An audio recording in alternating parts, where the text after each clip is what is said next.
வாங்கப்பா, நம்ம தோட்டத்துலேருந்து பறித்த மிளகு தக்காளி கீரை எப்படி பொரியல் பண்ணலான்னு பார்த்துக்கலாம். சட்டி வச்சு நல்லா காஞ்சதுக்கப்புறமேட்டுக்கு கொஞ்சம் எண்ணெய் விட்டுக்கலாம். எண்ணெய் நல்லா காஞ்ச உடனே கொஞ்சம் கடுகு போட்டுக்கலாம். கடுகு பொரிஞ்ச உடனே சின்ன வெங்காயம் கொஞ்சம் போட்டுக்கலாம். சின்ன வெங்காயம் நல்லா வதங்கட்டும். நல்லா பொன்னிறமாக வந்த உடனே வரமிளகாய் போடலாம். இன்றைக்கி பச்சை மிளகாய் போட்டு செஞ்சுக்கலாம் நம்ம பொரியல்.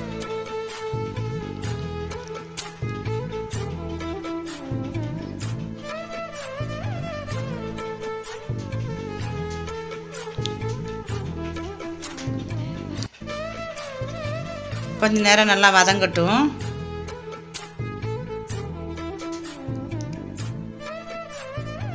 நல்லா வதங்கிருச்சு. நல்லா பொடியாக கட் பண்ணி வச்சுருக்கிற மிளகு தக்காளி கீரையை போட்டுக்கலாம்.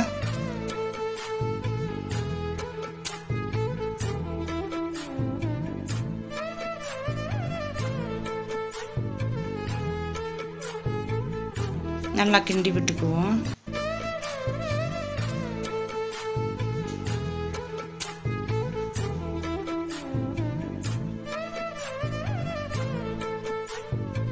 நல்லா கிண்டி விட்டு நல்லா சுருண்டு வந்துருச்சு பாருங்கள்.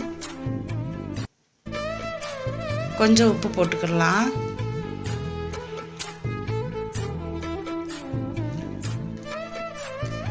உங்களுக்கு தேவைக்கேற்ப போட்டுக்கோங்க.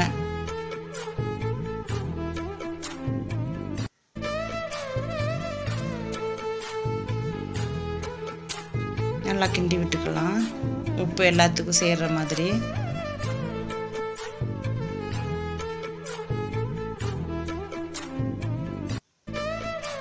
இது மூடி போடாமையே பொரியல் பண்ணணும். ஏன்னா அந்த நம்ம இங்கேயே தோட்டத்துலேருந்தே பறித்ததுனால கொஞ்சம் அந்த வாசனைங்கள்லாம் இருக்கும், அதெல்லாம் போயிடுச்சா நல்லாயிருக்கும் கீரை சாப்பிட்றதுக்கு.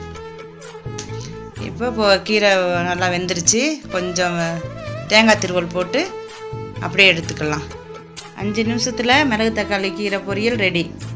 சுவையாக இருக்கும்ப்பா.